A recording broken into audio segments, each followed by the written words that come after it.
नमस्कार, cook with Yogita मराठीमध्ये तुमचं खूप खूप स्वागत आहे. तर आज मी तुमच्याशी शेअर करते आहे थंडीची मस्त अशी स्पेशल रेसिपी. तर व्हिडिओ शेवटपर्यंत नक्की बघा. तर चला रेसिपीला सुरुवात करूया. तर इथे यासाठी मी घेतलं आहे 1 पाव आलं, म्हणजे अद्रक घेतलं आहे 250 ग्राम आणि यासोबतच मी 2 आवळे घेतले आहेत. आवळे ऑप्शनल आहेत, तुमच्याकडे असेल तर घ्या, नाहीतर तुम्ही त्याला स्किप सुद्धा करू शकता. तर सर्वात आधी आपण आल्याला भाजून घ्यायचं आहे आणि सोबतच आवळे सुद्धा यासोबतच भाजायचे आहेत. तर मी इथे आलं आणि आवळे ते इथे ठेवून घेते आणि मस्त याला कलर चेंज होतपर्यंत भाजायचा आहे. म्हणजे याचा कलर जो आहे, वरची स्किन जी आहे ती पूर्ण काळी झाली पाहिजे, तोपर्यंत आपण याला भाजून घेऊया. तर मस्त असे थंडीचे दिवस सुरू झाले आहेत.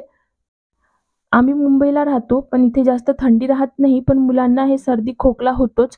त्याच्यामुळे मी हे बनवून ठेवते आणि मुलांना हे खूप आवडतं. ते औषधी वगैरे खायला बघत नाही आणि हे मस्त ते आवडीने खातात. तर या पद्धतीने बनवून ठेवू शकता. तर इथे मी बघा आलं आणि आवळा जो आहे मस्त असा भाजून घेतला आहे. कलर बघू शकता. तर आता आपण याला थंड होऊ देऊया. तर मी इथे गॅसचा फ्लेम बंद करते आणि याला आपण गार होऊ देऊ आणि नंतर आपण याचा साल काढून घेऊया. तर बघू शकता इथे थंड झालेलं आहे.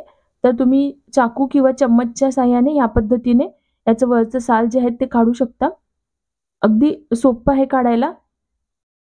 रेसिपी कुठल्याही क्षणी तुम्हाला थोडी जरी आवडली तर प्लीज रेसिपीला लाईक करा आणि माझ्या चॅनलला सबस्क्राईब करा आणि सोबतच तुम्ही माझे व्हिडिओज कुठून बघतायत हे मला नक्की कळवा, जेणेकरून मला कळेल की माझ्या रेसिपीज तुम्ही कुठून बघतायत आणि तुम्ही माझ्याशी कुठून जोडले जात आहेत. तर या पद्धतीने सगळं आल्याचे जे साल आहे ते काढून घेऊया आपण आणि आता याला छान स्वच्छ धुवून घ्यायचं आहे. तर आपण याच्यासाठी एका बाउलमध्ये पाणी घेऊया आणि हे सगळं आलं याच्यामध्ये छान स्वच्छ धुवून घ्यायचं आहे. तर हाताने या पद्धतीने सगळं जे काळं आहे ते निघून जाईल. तर बघू शकता इथे मी सगळं आलं जे आहे धुवून घेतलेलं आहे आणि आता आपण याला बारीक-बारीक कट करूया चाकूनी. तर या पद्धतीने चाकूनी कट करून घ्यायचं आहे. तर आपल्याला हे मिक्सरला लावून घ्यायचं आहे. त्यासाठी अगदी बारीक तुकडे करून घ्यायचे आहे. तर बघू शकता मी इथे या पद्धतीने बारीक-बारीक कट करून घेते. यासोबतच आवळा सुद्धा आपल्याला असाच बारीक कट करून घ्यायचा आहे आणि याच्या आतली जी बी आहे ते काढून घ्यायची आहे.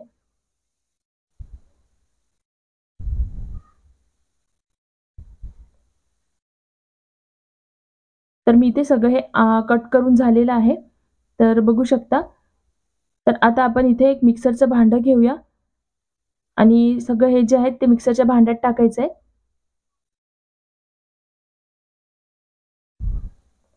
आणि आता याची मस्त अशी पेस्ट करून घ्यायची आहे. अगदी बारीक पेस्ट करायची आहे. तर याला मी मिक्सरला लावून घेते. तर बघू शकता अगदी बारीक अशी पेस्ट करून घेतलेली आहे. ह्याच्यामध्ये असे मोठे दाणे वगैरे असेल तर ते आधीच काढून घ्यायचे आहेत. तर बघू शकता मस्त अशी पेस्ट तयार झालेली आहे. तर चला दुसऱ्या स्टेपकडे जाऊया.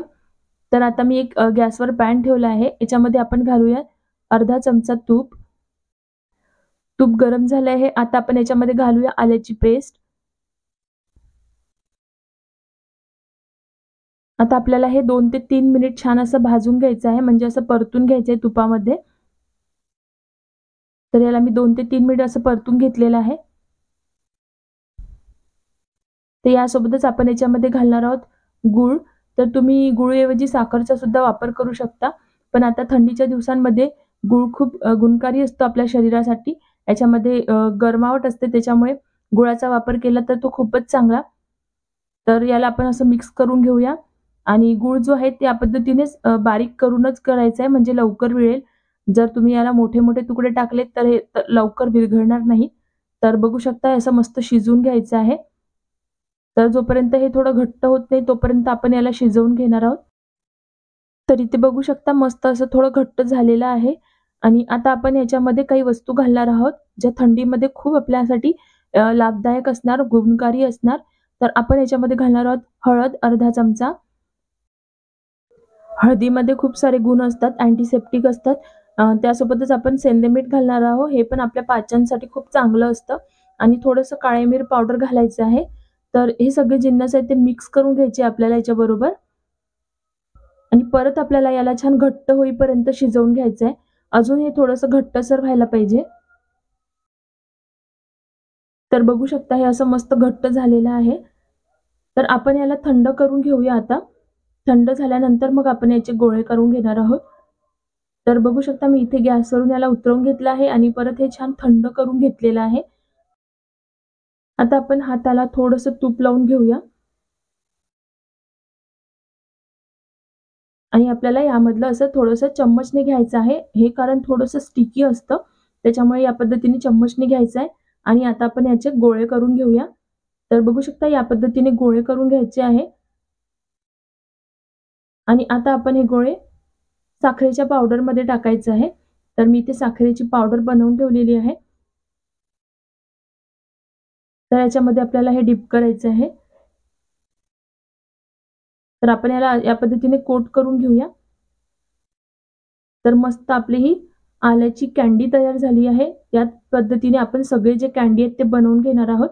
तर बघू शकता मी इथे सगळे कँडी बनवून घेतलेले आहे. मुलांना खूप आवडतं आणि असं नाहीये की मुलांना सर्दी खोकला होईल तेव्हाच द्यायचं आहे. तुम्ही हे रोज दिले तरी चालेल. काही हरकत नाही. खूप छान असतं आणि फायदेशीर असतं. तर एका बॉटलमध्ये आपण याला स्टोअर करून घेऊया. तर बॉटलमध्ये ठेवताना बॉटलच्या तळाला सुद्धा थोडी साखर पावडर घालून घ्यायची आहे आणि या पद्धतीने याच्यामध्ये आपण स्टोअर करू शकतो. तुम्हाला रेसिपी थोडी जरी आवडली असेल तर प्लीज व्हिडिओला लाईक करा, चॅनलला सबस्क्राईब करा. तर भेटूया अशाच नवनवीन रेसिपींसोबत. Bye bye. Take care.